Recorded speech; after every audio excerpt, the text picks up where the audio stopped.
Have you ever seen on the back of a seed packet something along the lines of seed requires cold stratification, or seed needs winter cold thaw and freeze cycles to germinate? If so, this video is going to be for y'all. This is for anyone who is a newbie or an expert gardener or anyone in between. Knowing how to cold stratify any type of seed creates an endless amount of plants that you can grow as a gardener, not only to save money, but to give as gifts or to possibly sell as plants. A lot of seeds need to be cold and wet in order to really germinate well. Some seeds only need to be cold for a period.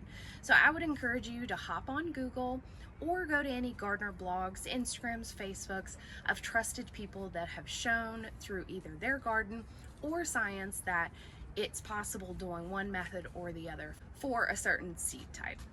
And if you're new here, I'm Allie. I'm a master gardener with 17 years of experience, and I've grown up gardening my entire life, and I share what I garden and how I do it here on my channel, as well as my Instagram and my Facebook pages.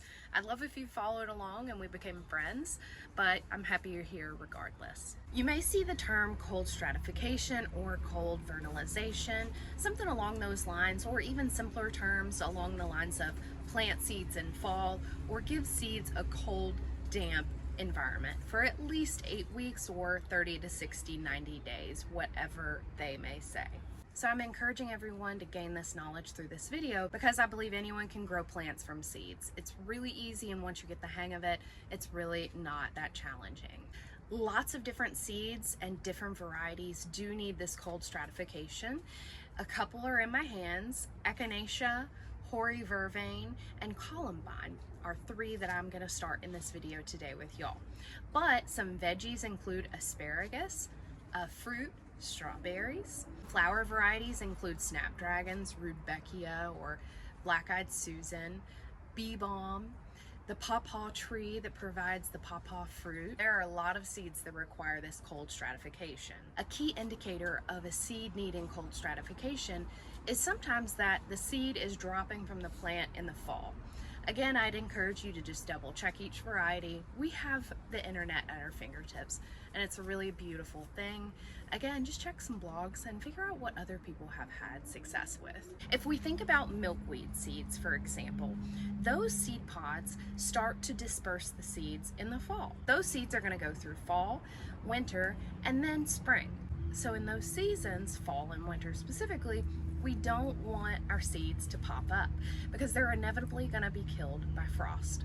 So the survival mechanism helps the seed to stay dormant, but that 30 to 90 day cold period with a little moisture in there wakes the seed up and says, hey, it's time to start sprouting after this. So hey, it's time to wake up. One such example that really does need cold and wet stratification is going to be milkweed seeds. Any type of variety is probably going to say cold and wet. The first method is a Ziploc. You can take either sand or vermiculite. Vermiculite's what I've got here. It's the only thing I have right now. Put it in your bag, and then you can take your seeds, put them in your bag as well. And then what we're going to do is we will label this bag.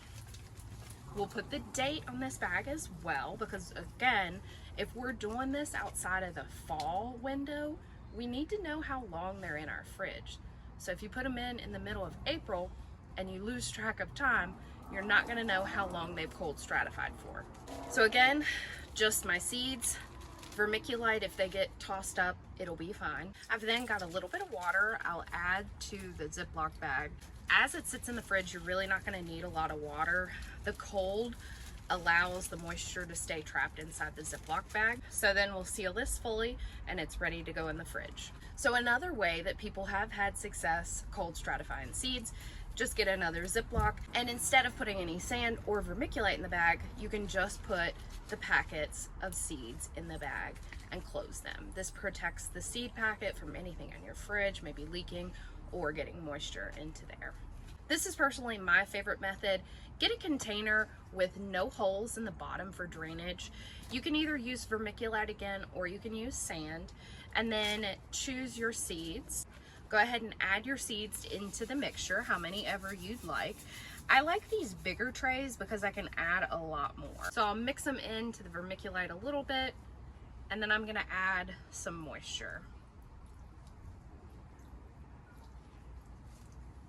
And just to be safe, I'll spread this out kind of evenly and incorporate it. You can do the same thing with sand. It can literally be paver sand. It can be play sand. It does not matter. So I'm not following the instructions currently on how they should be planted. When I go to pull them out in 90 days from the fridge, I'll then plant these in potting soil, but I'm not doing that right now. And then what I like to do is take some foil, because this is gonna go in my fridge, but this is gonna go in the crisper drawer area. I removed those so I have room in the bottom. Don't forget to label whatever package or container you're putting them in when you go to your fridge, especially if you're like me and have probably 20 right now. So I like to use painter's tape on some things, and then I'll use a Sharpie. The same with these containers. I'll just put some tape and then I'll label it so there's not like a little plant tag sticking up. The next step in the fridge process would be waiting that 60 to 90 day period. And then you would pull your container or your Ziploc out with the seeds that you've cold stratified after that 90 day-ish mark. And then what I prefer doing, if I'm doing it outside the cold stratification window for actual nature, I like getting another container. Make sure this container has holes so that when we water these seedlings that we're about to put in, they will actually have good drainage and they won't get root rot. So what I like to do is sprinkle in. And if I need another container, I can just do another container. If the seeds need light to germinate, I'm just gonna leave either the sand or vermiculite seed mix on top of the soil. But if it needs planted a little bit, I'll mix them in. This is hoary vervain. It actually needs light to germinate, so it barely needs to be covered.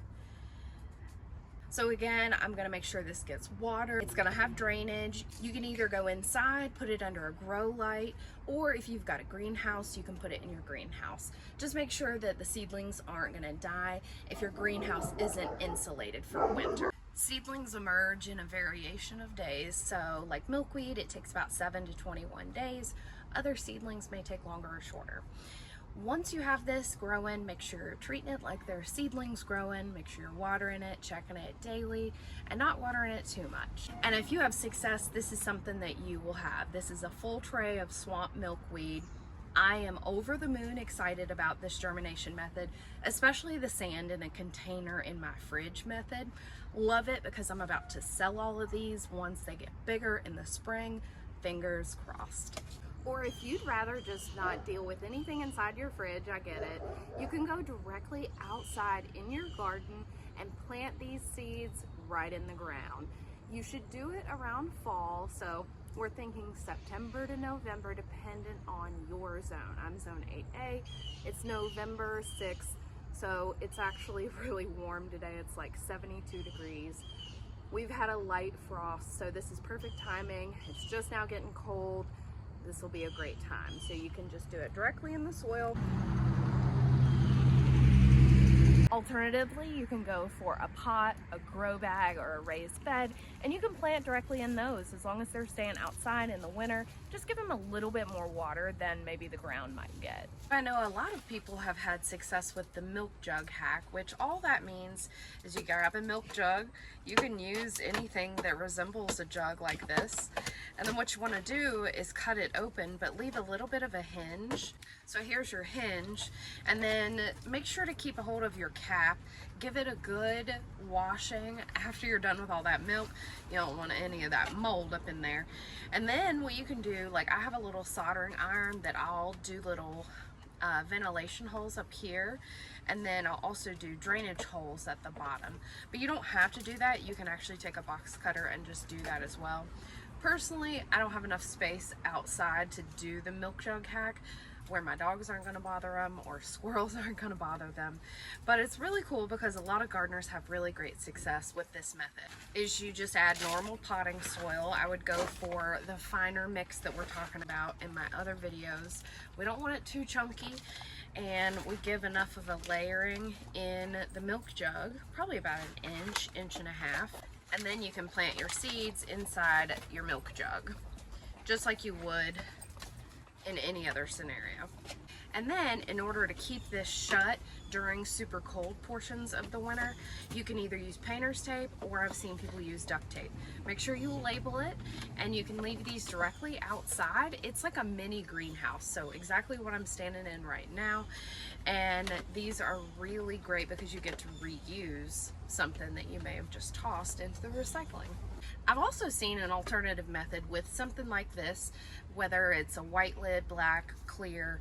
A lot of people say clear is the best. I've just had success with using the other methods, but I've seen other gardeners use clear bins like this with a lid, and they've put it out just like a milk jug. They'll add some soil just like this. Once we have our soil, we can add our seeds in, shake them around a little bit. And again, either the milk jug or the bin method, Ziploc method, straight in the ground method, it needs to be cold and moist. We can't really control that cold so much if it's directly outside, but we can definitely control the amount of wetness it gets. Once you have them planted, again, this needs drainage holes. I would suggest leaving the lid completely solid. Don't puncture holes in it. Put your ventilation holes at the top sides instead, kind of like we did with the milk jug. So you need tape again to cover the milk jug, but the bin kind of snaps into place. So for super hot days, if it warms up, you definitely want to remove the tape of the milk jug and open these up so they can get some sunshine, some warmth, but also let some of that condensation just evaporate instead of flooding the seeds, because that can still kill them. Same with this bin. If you have it outside, go ahead and remove the lid when it's super sunny and warm so we can let some of that condensation evaporate. Now, if you've got the space and you actually have a greenhouse like me, whether it's a small one or this size or bigger, you can actually do your cold stratification just directly in your greenhouse in either some containers like these right here beside me. You can do the soil method, or you can just straight do the sand vermiculite methods in a container with drainage holes, and ensure that it's getting cold and wet during the entire time it's inside. You don't want it to dry out, but you also don't want them to be waterlogged and end up maybe getting root rot or just mold. I hope this video has helped you with cold stratification and shown you that you can successfully grow a variety of seeds, especially if you're having to do this extra step with them.